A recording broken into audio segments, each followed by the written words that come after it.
Techie gave up? Yeah, maybe.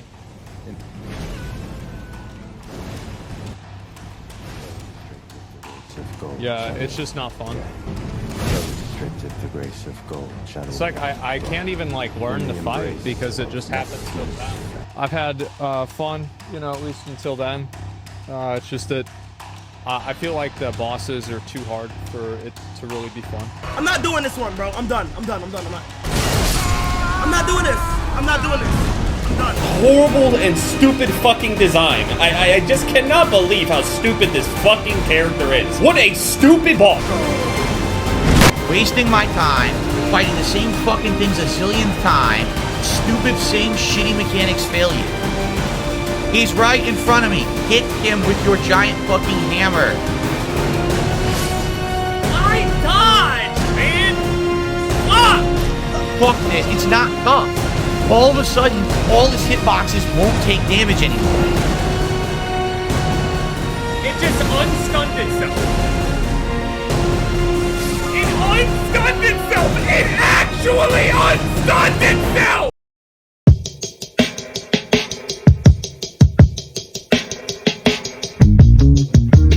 Molding, tilt, gamer rage, all different words for the same thing.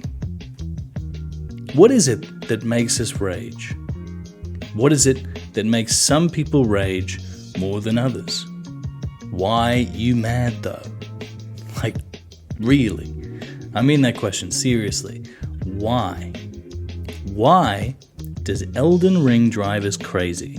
What are the psychological processes that contribute to frustration, and what can we do about it? This video is about challenges and how we as humans respond to them. I'm going to talk about this concept using the Elden Ring DLC as an example, but for the most part, these ideas can be applied to any video games that make you frustrated. I'm not only going to analyze some of the factors that I think contribute to frustration, but also offer some advice about how you might be able to deal with it. This is a video about difficulty and the different ways that we can perceive and respond to it. It's also about the discourse around the difficulty in these games and why I think it's not particularly constructive. Now, to prepare you, I'm going to go through some popular ideas that float around the community that you've probably heard before and maybe you agree with, that I would consider examples of an unhelpful mindset. Poor mental game. I'm not coming after anyone. You are valid in feeling the way that you do. I'm not saying that you're wrong for reacting in a certain way. I am going to analyze some theories of where this frustration can come from, talk about the psychological processes that contribute to it, and go through some more productive ways that you can deal with it healthily. If you're new to the channel, that's not surprising. This is a new channel. I'm Greg Glinstone, I play a lot of Elden Ring, and I do challenge runs. Obviously, because I like to make things unnecessarily hard for myself when I play these kinds of games, I have a certain bias on the subject of difficulty. I like a challenge. I like this. Also this. I like this. This is fun for me. For me, just because something is extremely difficult, it doesn't mean it's necessarily too difficult, because I want it to be difficult. That being said, when I play my friend in Mario Kart and they beat me every time, that for me is too difficult because I have no hope of winning.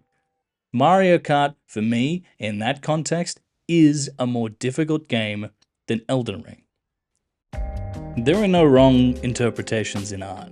It's all subjective. Difficulty is no different. If you and I are in an art gallery and we both look at a particular painting, it's likely that we're going to both think different things about it, and there are no wrong answers there. There are, however, biases that we may have that are going to influence how we feel about it. If it's a painting of a dog that is of a breed that you had as a pet when you were a child, you're probably going to have a particular bias for that painting. If the artist of that painting killed my entire family, I'm probably going to have some biases too. That's an extreme example, but biases are important in how we perceive things. And these biases aren't conscious. They're not controllable. And biases aren't just relevant to opinions, biases are important in everything. And that includes difficulty and stress. In the 1980s, there were developments in the measures designed to clinically assess stress. Up until that point, in a clinical setting, a person's stress levels were determined by the amount of stressful events in their lives. These events were added up and formed a diagnosis of whether or not a person was a clinically diagnosed stressful person, or if there was something else going on. You're moving house? Oh, okay, X amount of points. Death in the family? Ooh, sorry to hear that. This many points. But as time went on, there were new theories to explain why different people experience stressful events differently. If a large group of people experience the same traumatic event, it can be incredibly dangerous to assume that all of those people will be traumatized. What this suggests is that instead of measuring stress by the amount of stresses in an individual's life, we should be measuring the individual's level of perceived stress. Perceived stress is the measure of not only our perception of the amount of stress in our lives, but also our own ability to deal with those stresses. It factors in resilience, self-esteem, and the perceived level of control over our own lives, our mastery. And these factors are attributed both to your genetics and environmental influences, like your upbringing and the culture you were raised in. Meaning that studies have shown that many of the processes involved in how you perceive stress have been formed in your brain, way back before your birth or in your early childhood. It is who you are. Importantly, these are unconscious processes. I'd suggest that perceived difficulty in video games is similar, and it has less to do with player skill than most people assume, which is why when someone is really struggling with a game, it's usually not a good idea to just tell them to get good. You've probably experienced a situation where you're playing a game or even doing something in your daily life, and you're with someone, and they just shrug their shoulders after a while and say, well, it's impossible. You'd know, if you've been around this, that it doesn't really help to say, you're just not trying hard enough. It doesn't really matter if that statement is true or not, because at that moment, it's very difficult for them to feel like the situation is in their control, and they will get defensive. It's natural. This is why two people encountering a challenge at the same skill level might react in completely different ways. This isn't a judgment on their character, this isn't a flaw in their personality, and importantly, it's not a skill issue. Ego is often brought up in relation to this difference of experience, as well as the assumption that someone is frustrated because they have been ego-checked. This is often interpreted as an insult, but it's important to understand that a person who is more competitive or more easily frustrated isn't necessarily a more egotistic person. They might be, but that's not what ego means in a psychological context. Ego is a concept from Freud, which is nothing more than a word that is used in psychology to denote the rational self. It is what makes you, you. Having an ego doesn't mean that you think more highly of yourself than you do of others. Everyone has an ego. Everyone has a self. Everyone deals with frustration in some regard, but different people have different thresholds of when that frustration becomes too much, and they have less perceived control in dealing with it. While self-esteem can contribute to that, it's not the sole contributing factor. Getting frustrated in a video game is not necessarily the result of arrogance. It's also not a skill issue. Mad is not 'cause bad. It's more likely that mad 'cause game hard. But even putting the game aside, mad may be 'cause life hard. It could be they're going through a tough time. Maybe they've just not had enough water today, or enough sleep, or they're just a little hungry. There are an infinite number of possible reasons to explain why you're mad though. But let's speak more generally. What is frustration? What mad though? One common theory that you may have heard before is cognitive dissonance. Cognitive dissonance in psychology is a theory that suggests frustration is related to the discomfort of having two conflicting thoughts, beliefs, or behaviors. Using Elden Ring as an example, let's say the conflict is the belief that I am good at this video game and other games in this series. Again, I don't mean this in an egotistic sense. I don't mean I'm the best. I just mean I feel confident that this challenge is achievable. So this belief conflicts with the behavior of I just died to this boss 20 times in a row.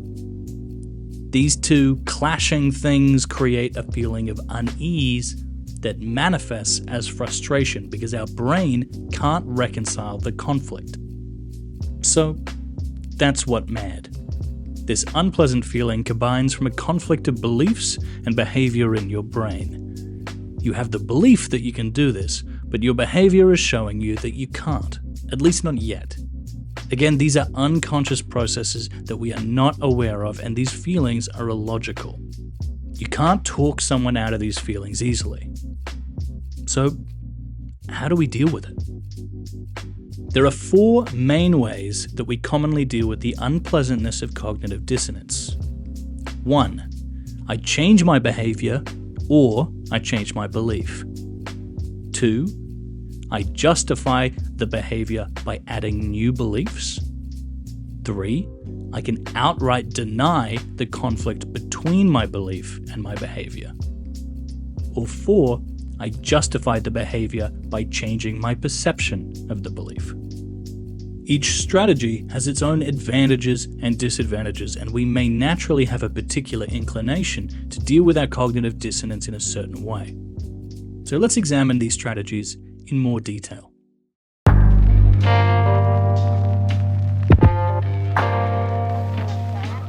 So, if my belief is that I'm good, and my behavior is that I've died 20 times to this boss, one way I can opt to change my behavior in this example is to just keep fighting the boss mindlessly until I don't die. So, instead of 20 times, it's 21, then 22, then 30, 50, etc. This is often the option I default to. No thoughts, head empty, I'm not really doing anything to address the cognitive dissonance in my head, I'm just continuing to bang my head against that wall without consciously making any changes. And using this process actually isn't a bad option to start with. You may have heard the term conditioning in the context of fighting games, which is when you make another player respond to you in a certain way by making them feel like it's safe, only to punish it at a crucial moment. This term comes from the psychological concept of operant conditioning. One explanation for the manipulation of behavior through operant conditioning is Thorndike's law of effect, which is that if behavior is followed by something pleasant, we are more likely to repeat it. If behavior is followed by something unpleasant, we are less likely to repeat it. When learning a boss, you can switch your brain off and just allow your muscle memory to be conditioned into responding to moves in a certain way. This is a process I describe in my Mind Over Morgoth video, which you can check out here if you want. In that video I explain my process of learning a boss, and I'd recommend it to anyone having trouble keeping a cool head. Eventually, muscle memory will allow you to dodge and punish at appropriate times from sheer trial and error. The trade-off is that sometimes Elden Ring bosses are assholes. They know what you want to do and they are conditioning you in much the same way. Margit teaches you that if you play Elden Ring like Dark Souls, you're gonna have a bad time. He will do a massive attack that a Dark Souls veteran will immediately see as an opportunity to get some R1 spam in. But it's not safe. What you learn eventually is that what you're supposed to do is attack during the delayed attack and in between combos as well as after. So, while conditioning is helpful early on to develop muscle memory, you can be trapped and put in situations that you feel are unfair, because they are. Elden Ring bosses know that you have played Dark Souls. They know that you have been conditioned to play a certain way. They're self-aware. It's something you need to prepare for. The other option, in changing your behavior, is just to stop trying. This is often the tactic used when you hear people say things like, "It's not that the boss is difficult, it's that it's boring." They're not interested in continuing fighting because they're not getting the desired result with the time or energy that they want to invest. There's nothing wrong with coming to that conclusion, but there are lots of contributing factors. I completely empathize with how mentally taxing it can be to learn a difficult boss. It is exhausting to memorize a moveset, especially when you do it on a challenge run and you have such a low margin of error. This isn't a game where you can come home at the end of a day and relax with a bit of a video game. You have to study these bosses. But that is the game. That's always been the game. To rectify this, if you do get to a point where the process of learning a boss is feeling exhausting, then it's a good idea to have a long break and come back to it fresh when the thought of studying a boss becomes less daunting. Sometimes that's all you need to go from an intensely negative experience to a positive one. Breaks are really, really important. You don't want to burn out. One huge contributing factor in the perception of difficulty and stress is time. If you're asked to do something simple, like doing the dishes, that task is going to go from simple to incredibly difficult if I tell you that you need to do it in world record time. Tell me if this sounds familiar. You get a new game and you're excited to explore and get into it, but you have this thing in the back of your head and it's telling you, ooh, you better stay away from social media for a little while. You don't want to get spoiled. And now you're in a weird position. Do you race through the game so that you can go on YouTube and join the discussion? Or do you go without social media for potentially weeks to play the game at your own pace? I'm terrible at avoiding social media, and I spend a lot of time on YouTube. So if, like me, you were on YouTube within the first few days of the Elden Ring DLC, it wouldn't have taken long before all the bosses of the game were completely spoiled for you in thumbnails. It sucks, but that's the deal. It's a race to finish the game before the surprises are all over the internet, and that time pressure turns a boss that takes an hour to defeat from a fun challenge to a frustrating slog because the stakes are so much higher. You actually have something to lose. It's the same thing when you're talking with friends and they say, "Oh, are you up to pox-ridden Dabney?" And you have to squirm around the question because you had 1 hour of game time tonight and you spent all of it dying to the death bird in Charo's hidden grave.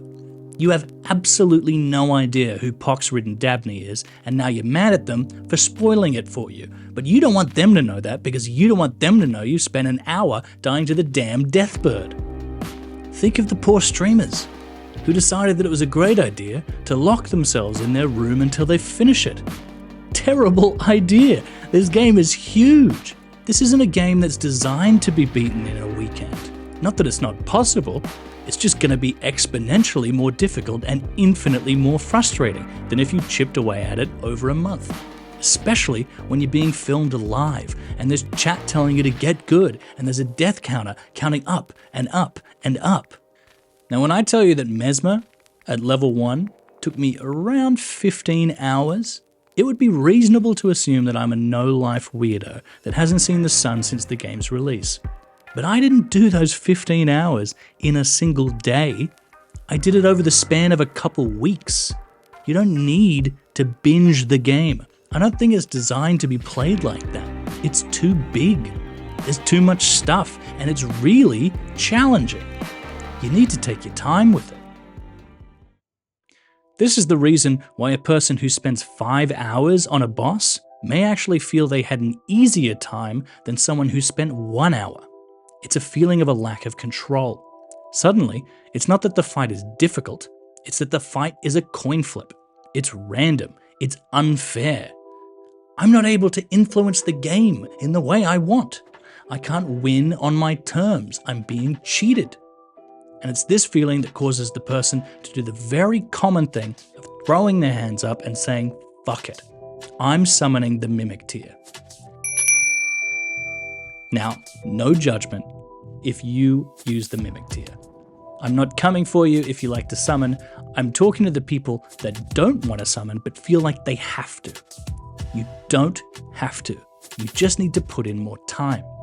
You may not want to put in more time. That's fine. but that is the requirement to avoid using tools to get you through faster. So, we've talked about changing your behavior.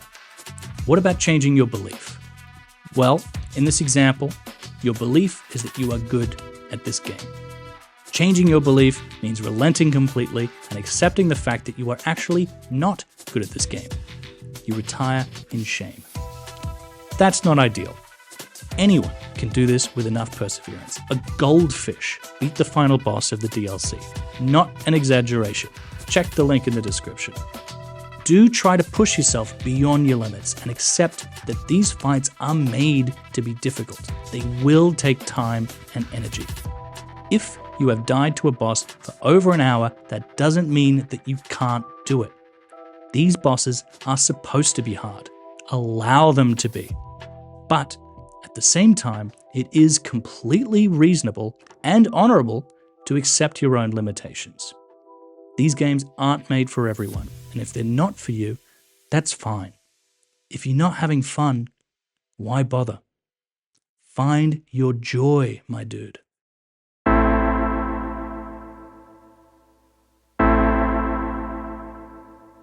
Let's take a look at the next option in how we deal with cognitive dissonance. I justify the belief or behavior by adding new beliefs. So, in this example, I have the belief that I am good at Souls games. I have the behavior, which is that I died 20 times in a row. And now I add a new belief, which is I'm not strong enough. I need to level up, or I need more tools or scattered tree fragments to deal with this. Elden Ring is an RPG, not a character action game. In something like the Batman Arkham games or Spider-Man, those games make you feel like a superhero. In God of War, you feel like an actual god. They do this by making combat fairly intuitive, and most bosses usually are beaten on the first attempt to keep the story chugging along and keep you feeling strong. In Elden Ring, you are a bug.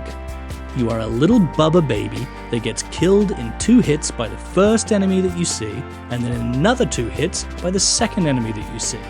And then you see some little knights, and you kill them, and you feel like you're making progress, and you're becoming a big boy, but then you meet Margit, and he kills you in 2 hits. You are a little dribble of meat, and your job is to kill mad gods. That is the Lovecraftian horror of these games. But if you persist, the daunting challenge becomes more and more manageable until eventually you are enough. You do not start Elden Ring as the Elden Lord. You start it as Tarnished.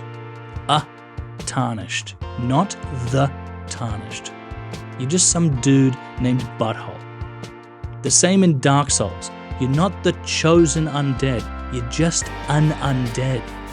You become chosen, either by leveling up and getting the tools and resources needed to defeat the challenges ahead of you, or by learning the bosses so well that you can reliably dodge everything they have to throw at you. But the issue with these styles of play is that they're heavily influenced by how much or how little you interact with the open world.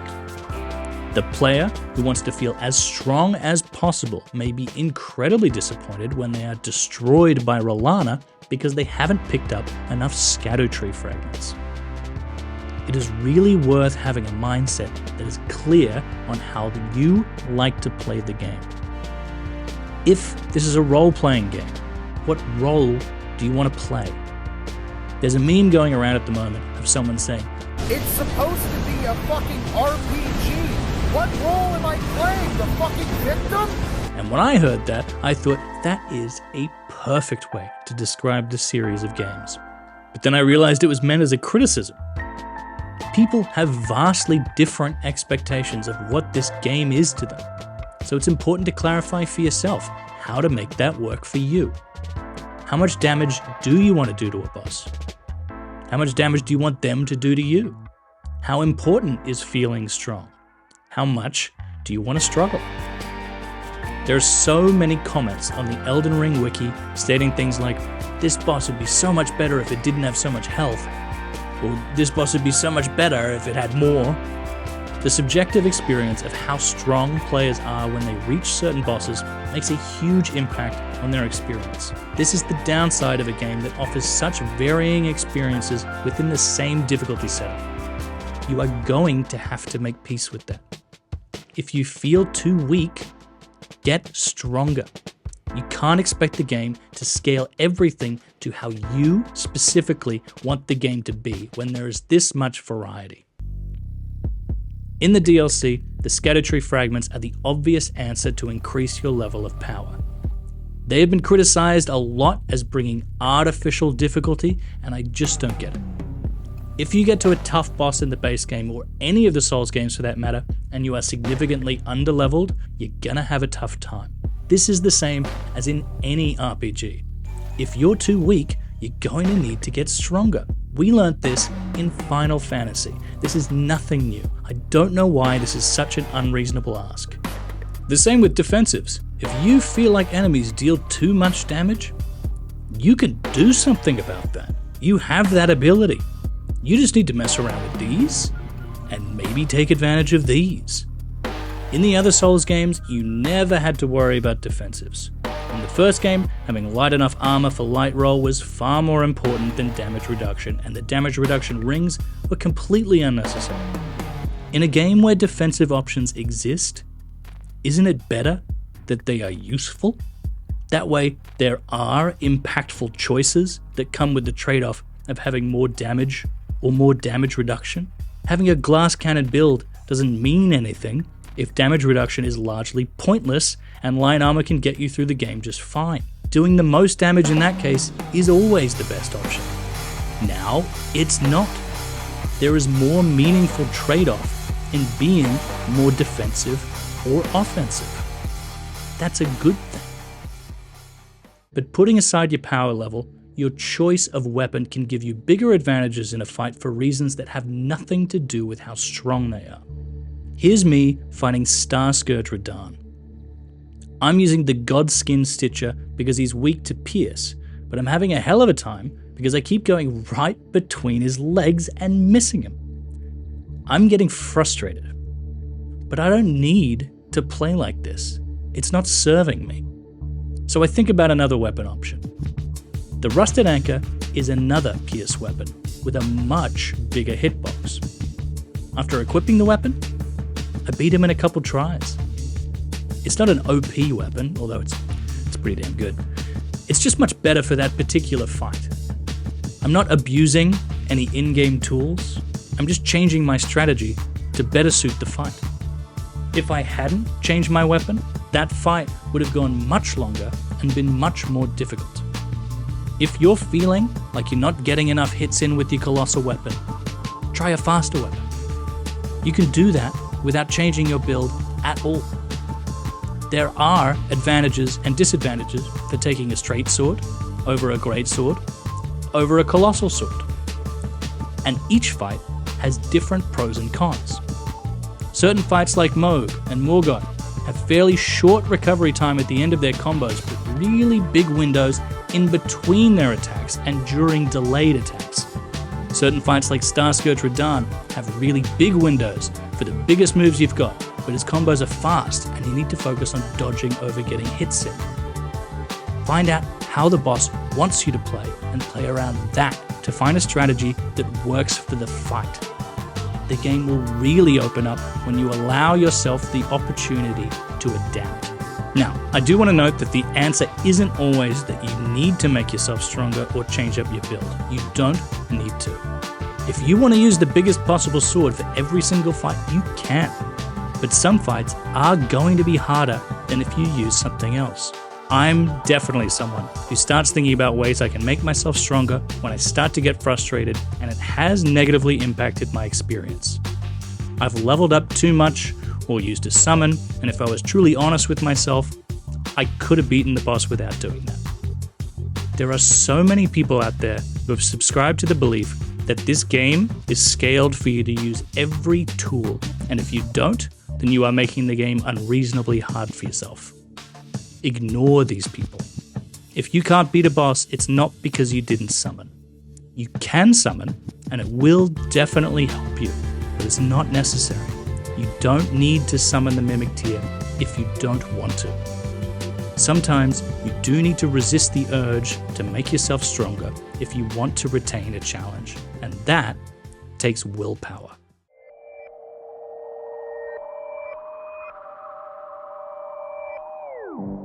The third option is the classic case, the stereotype for gamer rage. I can outright deny the conflict between my belief and the behavior.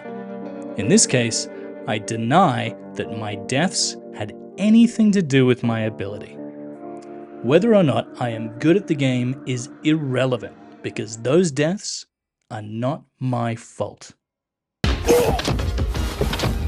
Nice catch, Mario. Couldn't see ya. The sun was in my eyes. I was not. It's the sun was in my eyes argument. It's the ref made a bad call. It's the game lagged. That character is OP. Or the most common Elden Ring complaint, that damage was unavoidable. It's important to stress that sometimes the sun was in your eyes. Sometimes the game does lag, and yes, sometimes glitches do happen in Elden Ring and something hits you that probably shouldn't have.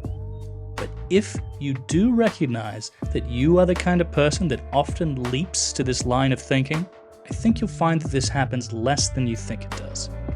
Again, there are no judgments for who you are as a person if this is your most common way of dealing with cognitive dissonance. Studies have shown that we are genetically disposed to deal with our emotions in certain ways, but it can be helpful to bring awareness to it and see if you can shift your way of thinking to allow yourself more control, because this line of thinking is death. In this game, in every game, and in daily life, this is losing the mental game. Once you relinquish control, you accept defeat. In competitive games, this is known as tilt. You're thinking too much about the odds that are stacked against you and ignoring what you can do about it. That may help ease the symptoms of hurt pride, but it completely removes your ability to control your situation. Now ask yourself, what is more important? At times like this, focus inward. What can you do? And be honest with yourself. If you truly feel that there's nothing you could have done differently, watch some footage of yourself and see if that's actually true. Often, you can't see your options in the moment, but you can see them clear as day once you watch it back. A lot of this has to do with recency bias. You remember the thing that killed you, but not all the things that led up to that point that you could have done differently. Maybe you took too many risky hit trades and ran out of healing flasks. Maybe you could have taken better advantage of punish windows and done more damage than you did. That could have meant the boss died much earlier than you did. There's always things that you can do to improve. Consider the problem that you're having. Think about it holistically. Examine it from every angle and see if you can find a way in. Is the problem that you feel the boss is overtuned or OP? Well, see the earlier example. Do something about your power level and even the playing field. Is the problem that you feel you have no opportunities to heal? Well, maybe the problem is that the times that you're using to heal aren't the safest options. If you feel the boss has no punish windows, is that actually true? What are you punishing with and when? Try another option at another time. See if that makes a difference. If you feel the boss has crazy long combos and all you can do is just wait until they're done, is that true? Can you get damage in between the combos? Are there attacks you can strafe to get massive damage while they're swinging? This isn't a turn-based game. If a boss lifts his weapon for a quarter century before bringing it down, hit him. Don't focus on what the boss can do that you can't. Focus on what you can do. Once we recognize that we have more control than we think we do, we allow ourselves the ability to deal with the problem of cognitive dissonance in a productive way. So let's talk about the last option in dealing with our frustration that can give us more control without changing our build or getting stronger.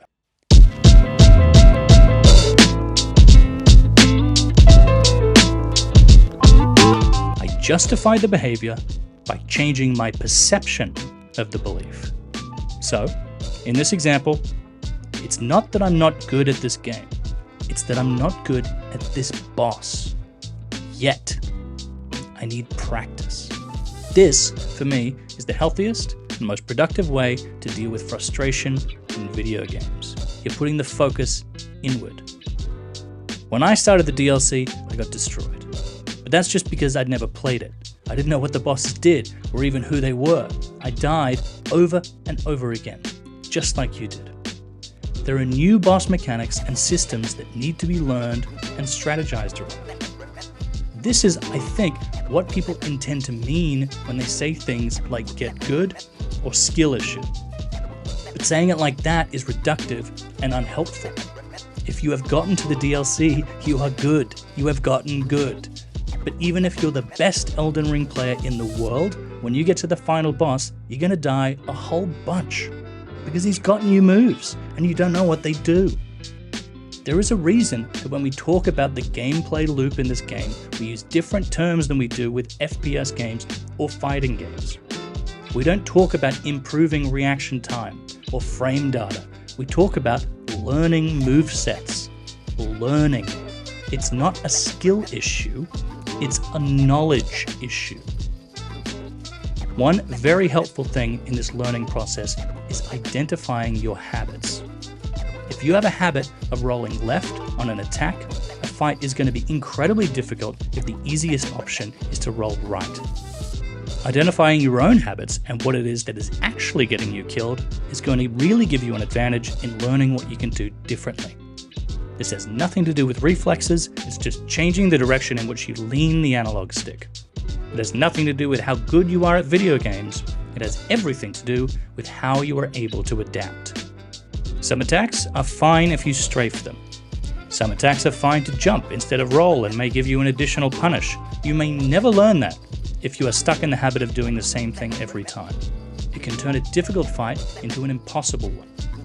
If you feel like something is undodgeable, try rolling forward, or left, or right. Try every other possible option, because it may be a habit of yours that is making the boss particularly difficult. There is one more thing that can help assist in your learning process, and this is a controversial topic. I don't know why this is a controversial topic, but it is, so here we go. When you go into these catacombs, and you walk down this hallway, and this little critter jumps out and shanks you in the neck, there are two ways that you can be warned in advance that he is there. One, you've died to him already. That's trial and error. Or two, you've seen this little message on the floor that says danger ahead. That's community engagement. These games are built on community engagement. It's why so much of this game is so vague. It's why channels like VatiVidya can still make regular 1-hour video essays on the lore of this game, but we still have absolutely no idea why Marika shattered the Elden Ring. You probably looked up a guide or had a friend tell you how to get into this area here. This is nothing new. This extends all the way back to Demon Souls or Dark Souls. These games are deliberately obtuse, and this extends to the boss design. If you have absolutely no idea how to dodge a boss's attack, there is nothing wrong with looking at a guide or watching a no-hit run. You don't have to, and there is real joy in making those discoveries for yourself, but it does take more time. In the same way that looking up a guide may save you the trouble of whacking every single solid surface in a room to look for a hidden door. That's just how these games work. You can do it without looking up a guide, but that means you need to do it yourself.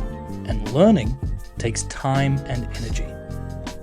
You need time to develop good habits and eliminate bad ones. Let it happen slowly. And celebrate those little victories of successfully getting a good punish or stopping yourself doing something that's killed you 1,000 times. The more you can pump those good chemicals into your brain when you do something that should be rewarded, the more you are conditioning yourself for the behavior that you want repeated. But more than anything, enjoy that process. Relish the feeling you get when you reach a new milestone or improve. Treat the game as a sport that you are training for. Treat it like lifting in the gym and love that feeling of lifting a little more weight each week and improving your personal best. Because it's that enjoyment that will fuel your motivation, far more than victory will. There is a common perception that the process of defeating a boss is endless, masochistic suffering and constant death until you get that one good run and you finally get the good feeling. You can enjoy the process of constant death too. Learning doesn't have to be painful. There are resources that can assist or speed up that process, but even if you don't use them, you can do it without frustration and enjoy that process. The one thing, above all, that I recommend to anyone that wants to become less frustrated and even enjoy extreme difficulty is to play to improve, not to win. That goes for any game, that goes for any challenge. Try not to say, I can't do this, and instead say, I can't do this yet. Because you will. And it will feel so fucking good when you do.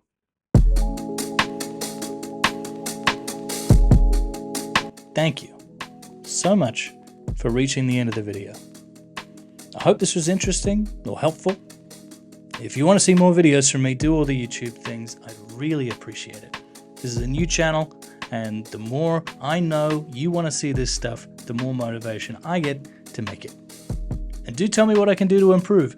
This is all new to me. I have literally no idea what I'm doing. I've got a new video, like the Mind Over Morgoth video where I'm learning Malekith at level 1. I also have a big walkthrough coming up, which is a really massive project. I'm looking forward to you being able to see that. So yeah, thanks again for making to the end, and have a great day. You specifically. Have a great day. You're beautiful.